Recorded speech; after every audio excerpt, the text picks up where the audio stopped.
S39 Pengobatan Sahila. Dikator Revan pun tak bisa fokus dengan pekerjaannya, akhirnya Revan memilih untuk pulang. Setelah sampai rumah Revan pun melihat Sahila yang sibuk memasak.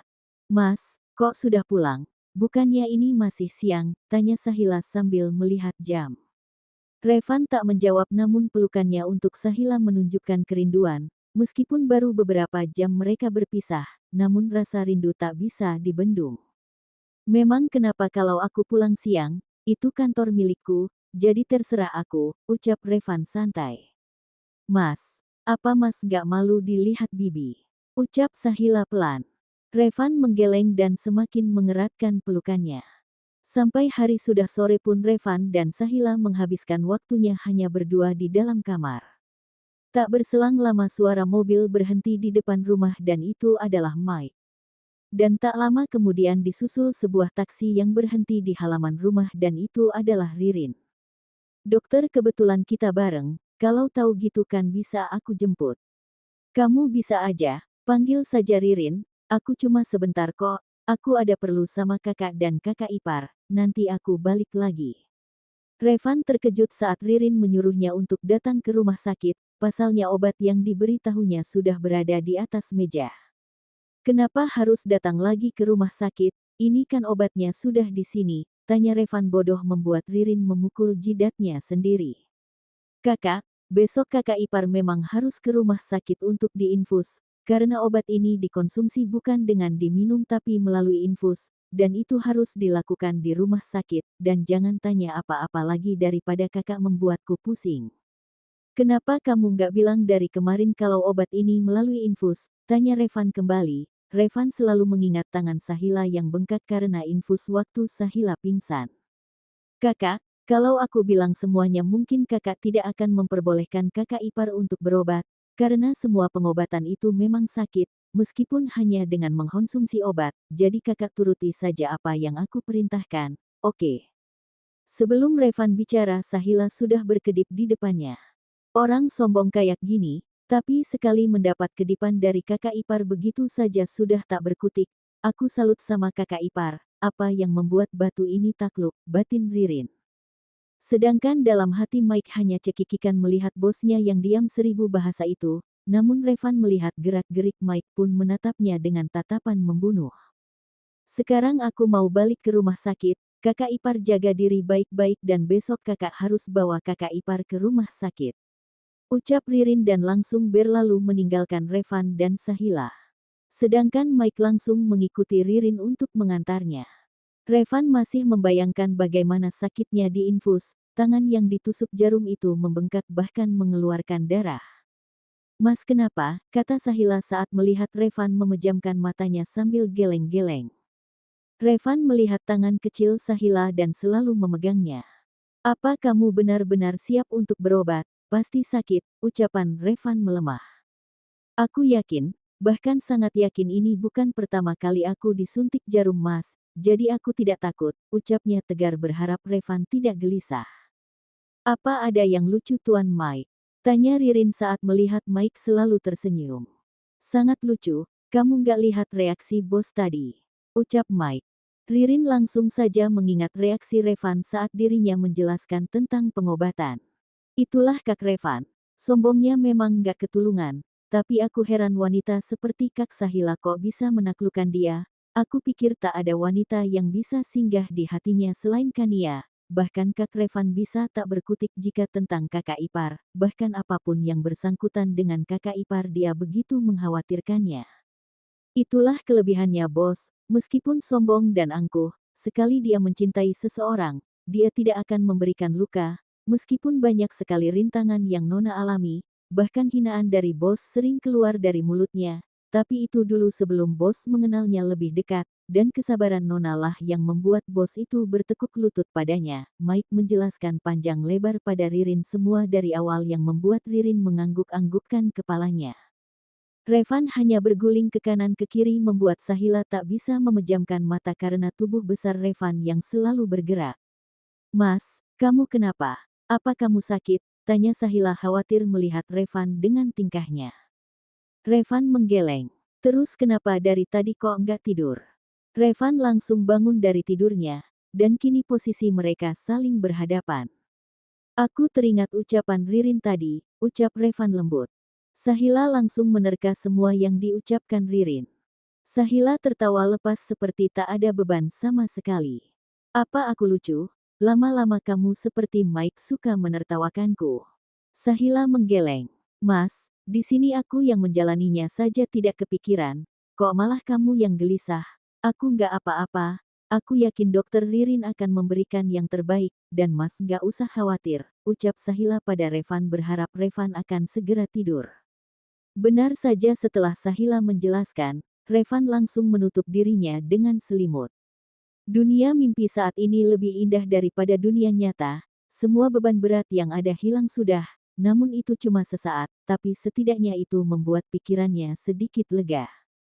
Seakan enggan untuk membuka matanya meskipun berulang kali Sahila membangunkannya dengan berbagai cara tak membuat Revan bergeming dari tidurnya.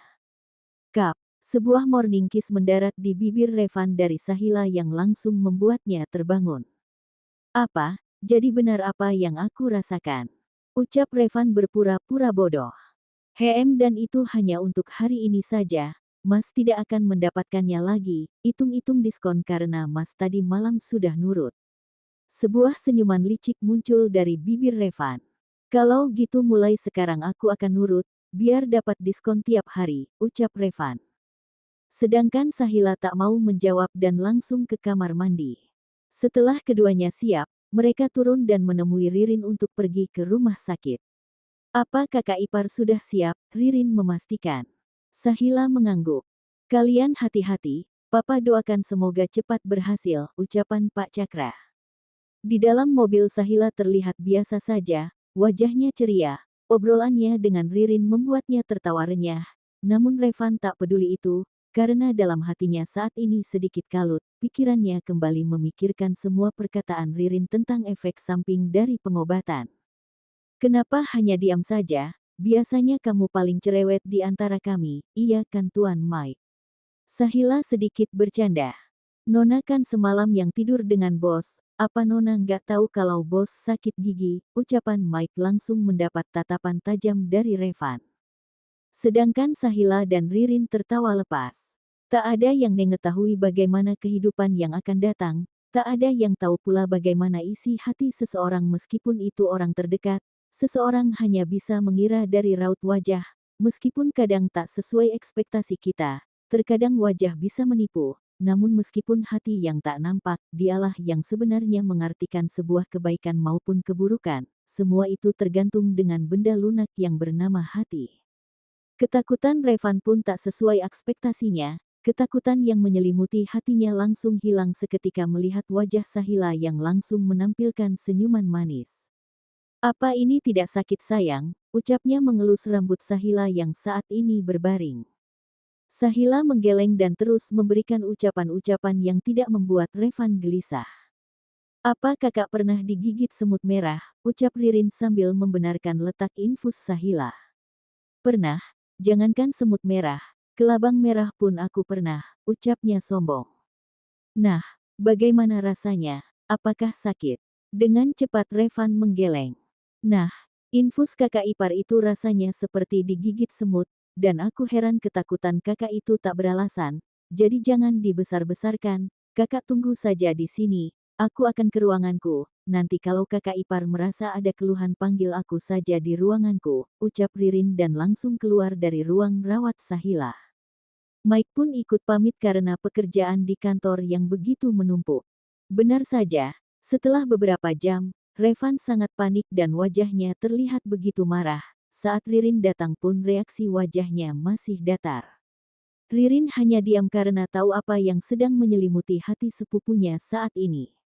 Jangan marah, ini sudah biasa, ucap Ririn santai saat melihat Sahila memuntahkan apa yang dimakan, bahkan isi perutnya habis pun Sahila masih saja merasa mual. Sahila terlihat sangat pucat, badannya begitu lemas, untuk bangun saja tak bisa, di atas berangkar Sahila memuntahkan isi perutnya, karena tak memungkinkan untuk turun dan ke kamar mandi. Sudah tak bisa dibayangkan bagaimana wajah Revan saat ini, wajah yang tak bisa diartikan, ada rasa kesal, sedih, dan rasa kasihan bercampur jadi satu. Genggamannya begitu erat, seperti tak dapat terpisahkan, bahkan matanya pun tak bisa melihat apapun selain wajah wanita kampung yang saat ini menjadi istrinya. Selain mual apa yang kakak ipar rasakan saat ini? Tanya Ririn pada Sahila. Aku merasa detakan jantungku semakin cepat, aku nggak tahu sejak kapan, tapi saat ini aku juga merasa menggigil, ucapan Sahila semakin membuat Revan panik. Tatapan Revan mengarah ke arah wajah cantik Ririn, namun dengan santainya Ririn mengatakan, semuanya akan baik-baik saja kak, ini cuma sementara, karena obatnya sudah mulai bereaksi. Revan tak bisa mengatakan satu patah kata pun, karena Ririn sudah tahu akan kakak sepupunya itu pun memasang tameng di depan. Sebelum pembicaraan yang akan menyudutkannya, Ririn langsung meluncurkan kata-katanya duluan. Di atas berangkar itu pun Revan memeluknya tanpa rasa malu, meskipun suster silih berganti memeriksa Sahila tak membuat Revan bergeming. Tok, tok, tok, suara ketukan menggema dari dalam ruangan. Masuk, ucap Revan sedikit keras. Revan melihat siapa yang datang saat ini. Doni, Nesya, dari mana kalian tahu kalau kita di sini? Tanya Revan kaget melihat sahabatnya bersama sang istri masuk ke ruangan Sahila. Perut Nesya yang semakin membesar itu membuat Revan teringat kembali keadaan Sahila saat ini.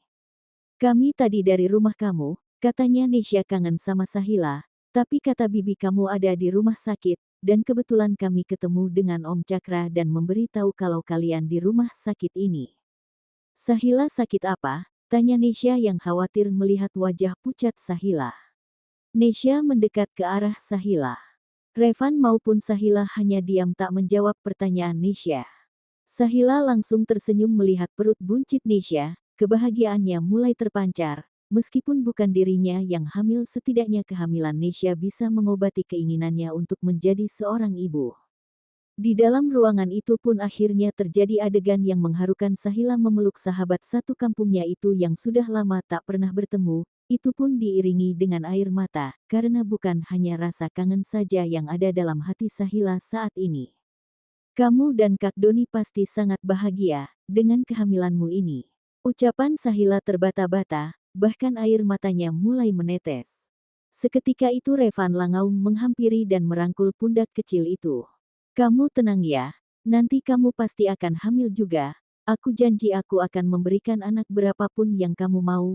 Ucapan Revan sedikit konyol, namun hanya itu satu-satunya cara untuk membuat Sahila tertawa. Dan ternyata benar, bukan hanya Sahila, tapi semua penghuni kamar itu pun ikut tertawa termasuk para suster yang sedang berjaga.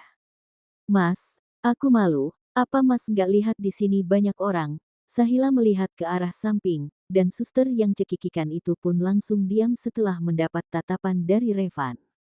Tidak usah malu Sa, dia memang seperti itu, aku yakin dia akan menepati janjinya. Doni langsung menimpali. Suara ketukan pintu itu pun menggema untuk yang kedua kalinya. Kali ini Doni yang membuka pintu, rangkulan persahabatan pun terjadi tepat di balik pintu. Roman-romannya ada pasangan baru nih, ucap Doni meledek, namun Revan tak terkejut lagi. Iwan tersenyum dan menghampiri Revan serta Sahila. Kalian juga tahu kalau kami di sini. Tuh yang kasih tahu, ucap Iwan mungut-mungutkan kepalanya ke arah Doni. Sorry, tadi aku yang kirim pesan ke dia saat aku tahu Sahila dirawat, Doni. Kamu nggak apa-apa Sa, kenapa bisa begini, apa yang terjadi? Cindy pun tak kalah khawatir.